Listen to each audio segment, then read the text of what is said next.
Welcome to the Point of Impact podcast with Rick McDaniel. Thanks for joining us today. Get ready to be inspired and motivated to live a high-impact life. Now, here's Rick.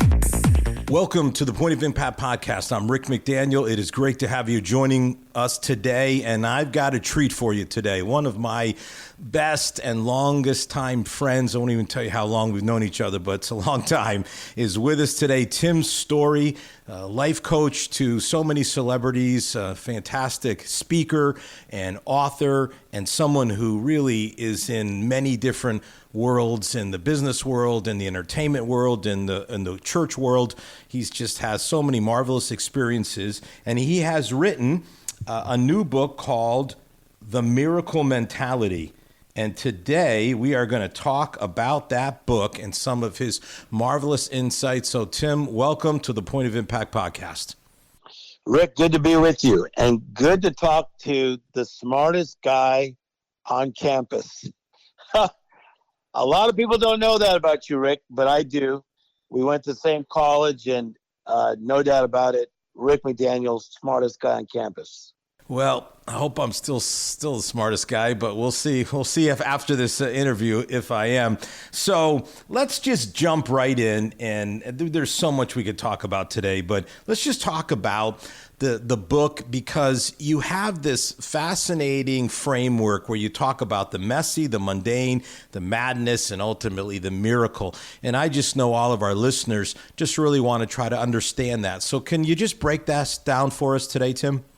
Yeah, Rick, part of it is just my observation of traveling a lot, that in the ministry that I chose was kind of like John Maxwell, motivational talking and speaking. And I got a chance to go around the world and do this.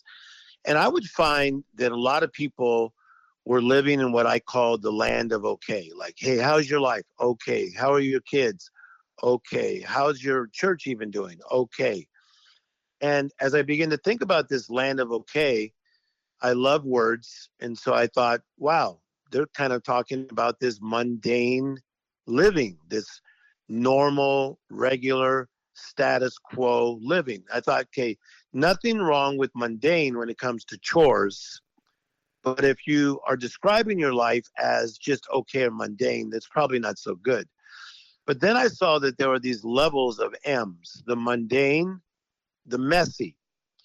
When the messy and the mundane mix, it's not a real good combination, because you begin to lose what I call in this book the miracle mentality. So, Rick, I began to see people living in the mundane, the messy, and then to escalate it, the madness, which is the chaotic. And when you get into that chaotic side, when life is now pushing you around, you are not making room for miracles, something extraordinary, something supernatural to come into your life. And so this book is about how to align yourself with the miracle mentality and really let the real you surface. Yeah, it's fantastic because people can relate to that. They can relate to the madness for sure. And I think that, they can relate to the messy too, because, man, life does get messy. And then just the mundane. I think especially millennials, they just almost abhor boredom. They just think it's the worst thing in the world. So they just don't want to live mundane lives. And, I know that you work with millennials and you talk to them and sort of their dreams and their aspirations. But it seems as if they've really bought into this idea that if they can just become a celebrity, that's going to do it for them. That'll lift them out of the mundane. But very few people, it's like the commercials for the NCAA tournament, right? Oh, very few make it into the pros. Most athletes don't get that far. Most people aren't going to get that far. What do you say to someone in their 20s, early 30s that is like, it's mundane, Tim, and I want celebrity? And what can you say to them about what it means to live in the miracle mentality and not necessarily have to be a celebrity? Number one, what a great observation. And, me and you are both parents, so we get it from that perspective.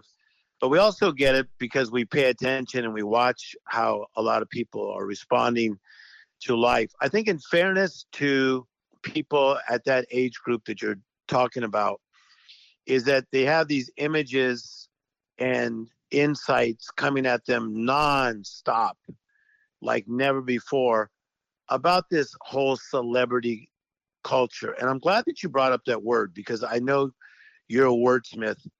And the word celebrity means to be celebrated. And so when I speak to young people, a lot of times I talk about you are our celebrity already. If you're celebrated just by even your grandmother, according to the dictionary, you're a celebrity. Just to be celebrated by somebody, even if your dog celebrates you, you're a celebrity. So to me, this idea of getting to the point of celebrity is such a silly idea that does not usually end well. So when I talk about miracle mentality, let me tell you how I break this down.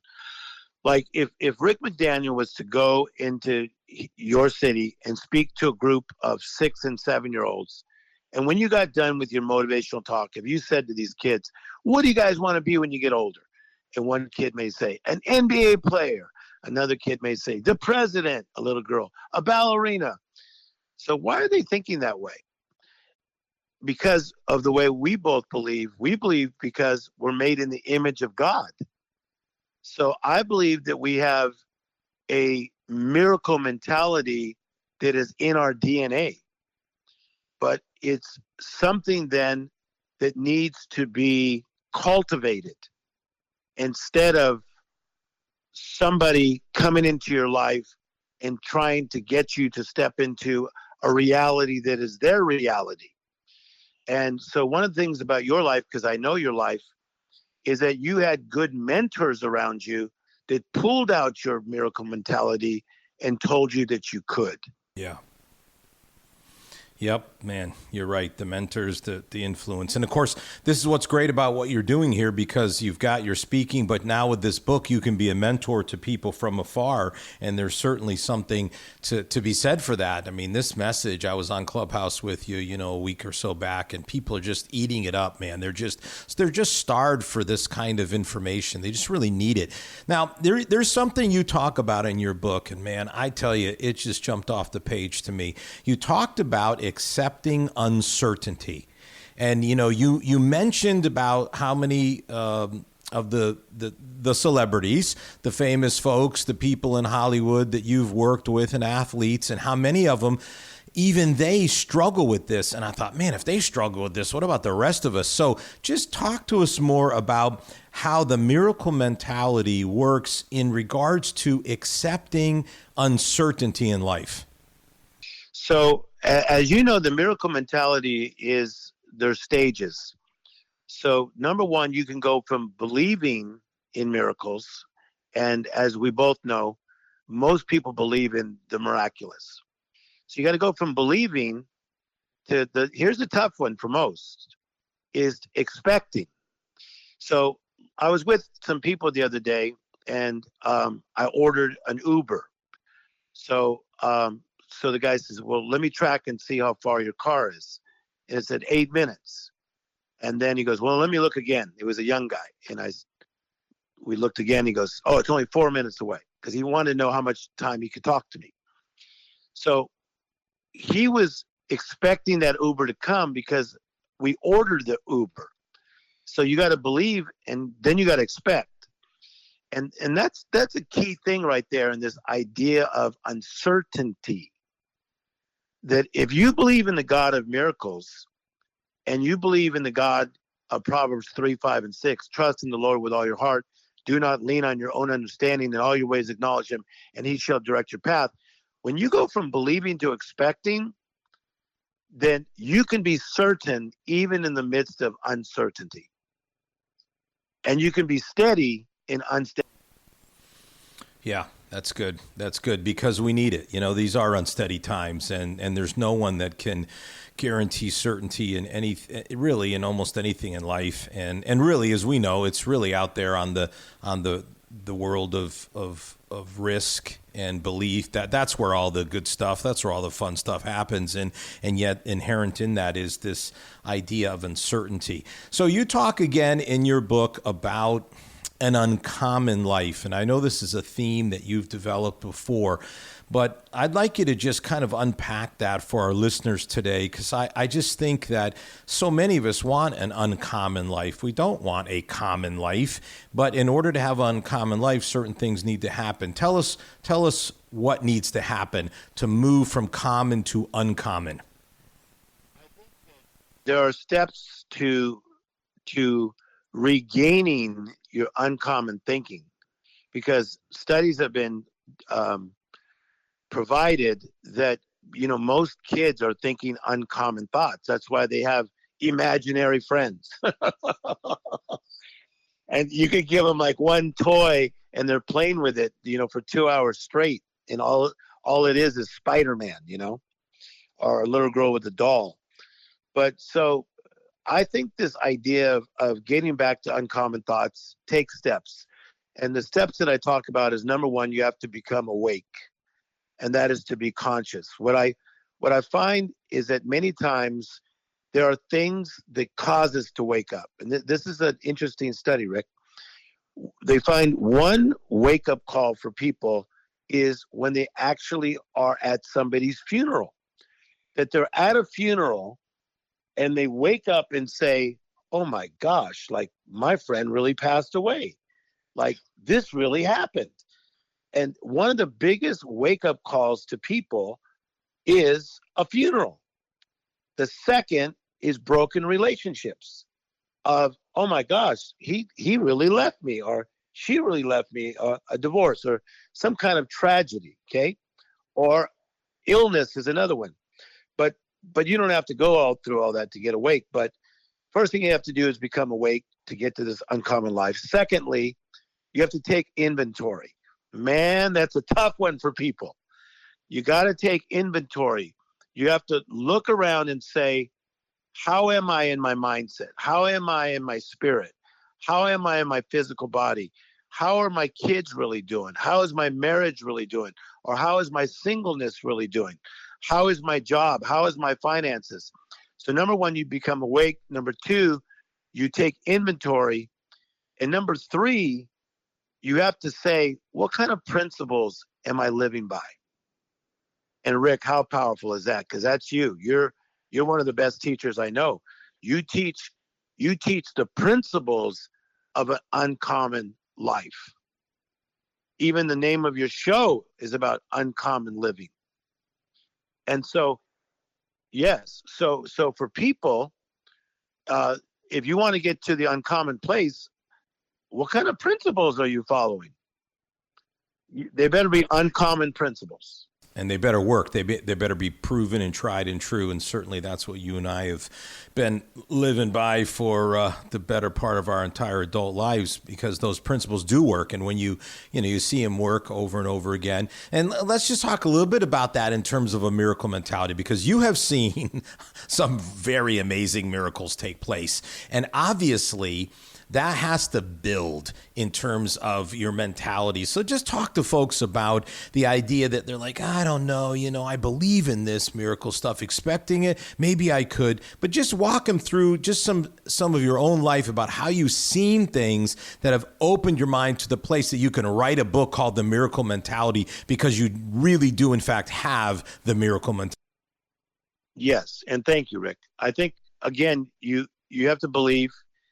Then you expect miracles, like I was expecting the Uber. But then you have to be willing to receive miracles. And this is interesting. I think a lot of miracles are trying to knock on people's doors and they don't feel worthy. And it could be a friendship. It could be an opportunity. And so many people don't feel worthy of upgrading their life. And that miracles are either coming or going at all times. And a miracle is knocking on people's doors and they don't want to let the miracle in because they feel like, I got pregnant at 15, or I got divorced, or I was not a great parent, or this happened in my life. And this is very common in the life coaching that I do with people, that they might even be a famous movie star, but they don't expect miracles to happen, let's say, in their marriage, but they expect it maybe in their movies, but not in their marriage. So you could believe in miracles, you got to expect them, then you got to receive them.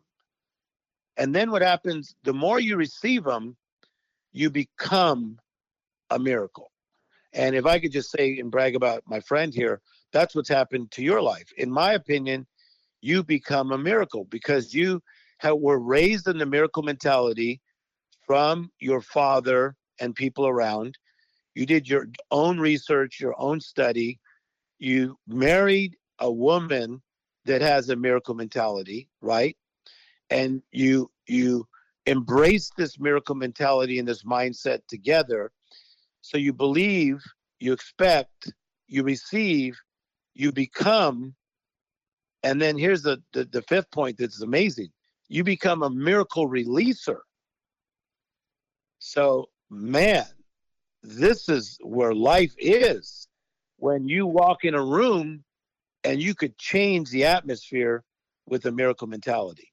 Well, that's what you are. You are a miracle releaser. That's what you've been doing for years, and now you've got a book out there that really just explains it and also tells, the stories. And so I want to brag on you a little bit. You're going to brag on me. Just all the great people that you've helped, all these famous people that so many of us know that you've redefined celebrity for us. So I got to come up with another word now. But the famous folks, the folks that we all know, that we see on TV and in the movies and that you've in music and listen to.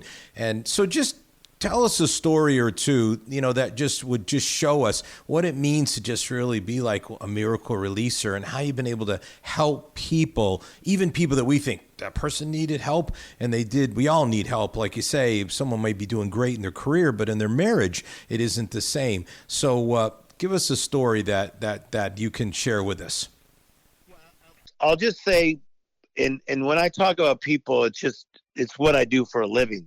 Everybody has jobs. I told one guy one time, I said, if I worked with horses, I'd talk about horses. But I've worked with celebrities for over 30 years. But let's take Robert Downey. So Robert Downey Jr. I met in 1999. A friend of mine who I just ate dinner with 2 nights ago. He is known as like the gatekeeper of Hollywood. And he's introduced me to no less than 40 A-list celebrities to help, and literally no less than 40.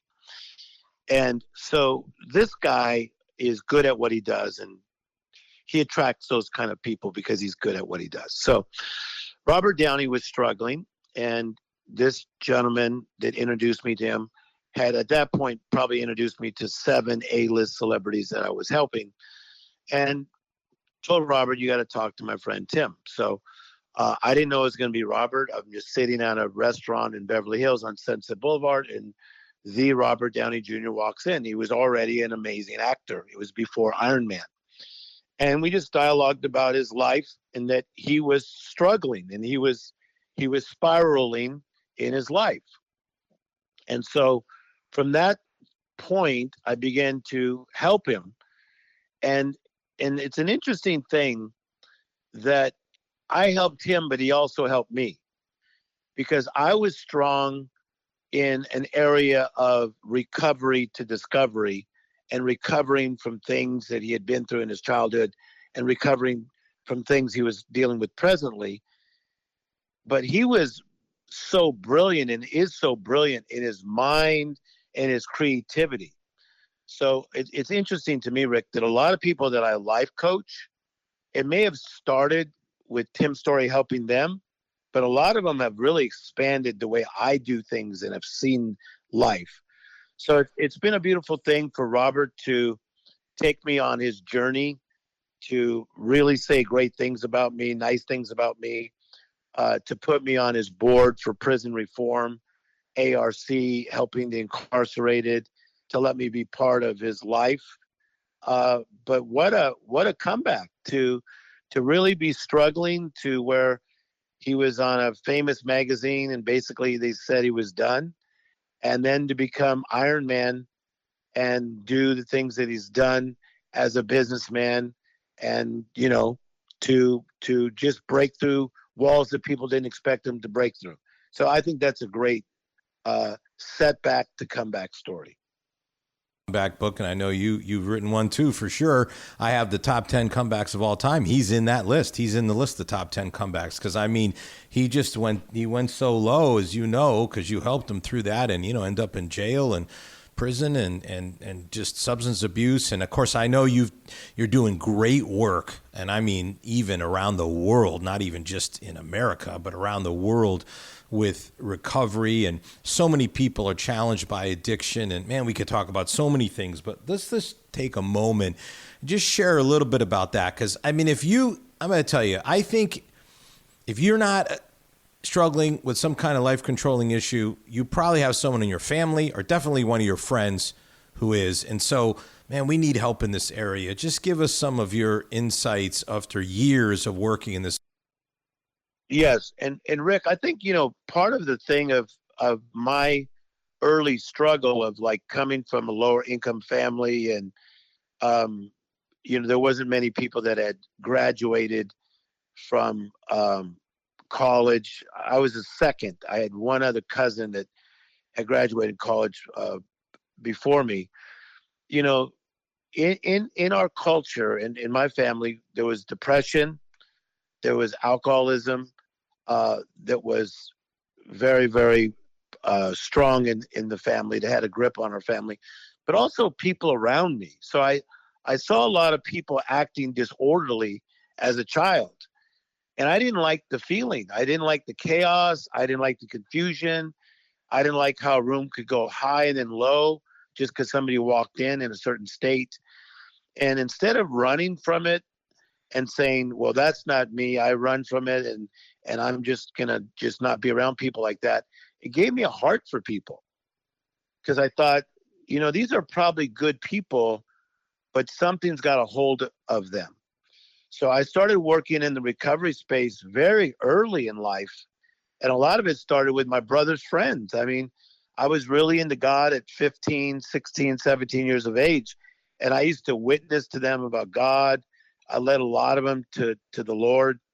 And I began to disciple a lot of people in high school. And so I was like a recovery coach as a teenager. So that was just my thing. I didn't like the feeling of something being out of control, Rick. And I knew that if somebody would work with the process that. Yeah, that's so vital, so important. Well, I want to talk about another part of your book that spoke to me in so many ways, and certainly even just on our own friendship, where you talk about the chapter on relationships. And you have this very, very powerful statement where you basically say, if you want to know about the state of your own life, what's the state of your friends? What is the state of your friends? And I just watched this over the years, this verse in the Bible, 1 Corinthians 15:33, that says, bad company corrupts good character. And it's just such a powerful verse to me. It's also like, it's so negative. And I would love, if I wrote the Bible, which I did not, I might say, positive influence will bless your life or something. But that's not what it says. It says, it just says it like real, like, hey, this is the deal. Bad company is going to corrupt your good character. And I just look at our own friendship over all these years, a couple of young men, a couple of young single college guys with all these big dreams. And then all these years later, all the neat things and all the great things that God has done. And part of it has been that we've had this lifelong friendship where the state of the friend has been such a positive influence. And I just want to thank you for the positive influence you've had over my life. And I just want you to just talk a little bit about those folks that are out there. And let's just face it, they really need, and it's hard, but they really need to look at like who they're hanging out with. If they're going to get to the miracle place and they're going to have the miracle mentality, they might not be able to get there with the present group they're hanging with. In fact, as you're saying this, you know as well as I do, it may be one of the most important components, because you could be the right person. Like in the area where I live, Southern California, in certain areas, you always see people jogging or bicycling. People are really into being in shape. And 1 minute I'm a vegan, I'm a vegetarian. Okay, so you could be the right person, and you could even have the right plan. Like you could have a life coach.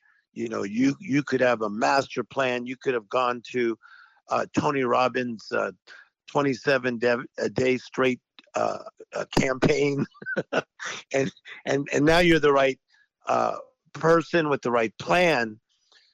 But if you have the wrong people in your life, you're in trouble. And you're so right. And then the other scripture that I think is so amazing is when it says, "He who walks with the wise will become wise himself. But a companion of fools, his life will unravel." And wow, wow, wow. In one translation, it says, "He who walks with the wise will stack up more wisdom." Now, so here's what I believe, Rick. If there was a party and there's 50 people in a room for 3 hours, the foolish people are going to find each other and they're going to be in a corner within an hour. It's the truth.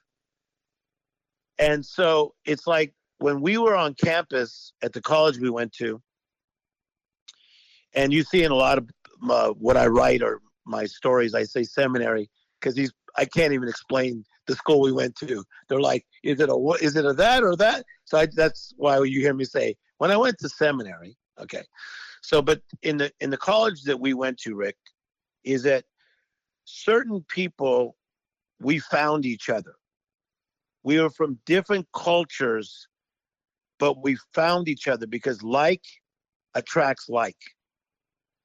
And you are so right, as an amazing leader that you are, that we have to really take inventory once again. In the midst of this pandemic, in the midst of things that are trying to do you harm, your family harm, your livelihood, your dreams harm, are you partnered with the right people right now? And if not, you need to start shifting some things around. The truth. And that is really great what you said about how the sort of like attracts like, and somebody at a party, because you really do think about it. So here you and I meet. We're different races. I'm an East Coaster, you're a West Coaster. I mean, we've got some real differences there in terms of the way this world tries to divide us. And so we're, now, of course, we had a shared love and athletic abilities and all those things. That was certainly something that drew us together. But I mean, different parts of the country and different backgrounds. But again, what you now call the miracle mentality, we had it. And so it drew us together. It drew us toward each other. And then all these years later, it's kept us together as friends. And I think you're right on the money. And man, you just have got to be able to find those kind of people in your life for sure, and get rid of the ones that are taking you away from miracle mentality, and get the ones that will help you to stack up the wisdom. Man, that is great. Well, yeah. It's funny, all these years, all the many, many talks we've had, and yet here we are for the first time ever kind of sharing one of our talks with the world, instead of just private Rick and Tim conversations. So it's just been so fun just to be able to talk with you where other people can listen in and hear. And of course, we could talk for hours and hours and hours about all kinds of things that I'm sure folks would love to hear, but we just don't have time for all of that. But it's been great talking with you today. And again, just want to say The Miracle Mentality by Tim Storey. It's a book, of course, you can get anywhere books are sold, and it's becoming a big best-selling book. And I would just highly encourage you to get it. At the end of the book, there are inventories. There is work that you can do. So it isn't just read a book and be done. You can take what you've read and you can begin to put it into a plan and into practice. And I just couldn't I couldn't encourage you more to do that. And again, Tim, it's great talking with you today. So much fun to be able to do this. Thanks for coming on the podcast today. And to all of you listeners, thanks for listening in today to our episode with Tim Storey, The Miracle Mentality. And we look forward to you joining us again next week for a new episode. Thanks so much. You've been listening to the Point of Impact podcast with Rick McDaniel. Thanks for tuning in, and we look forward to you joining us for our next episode.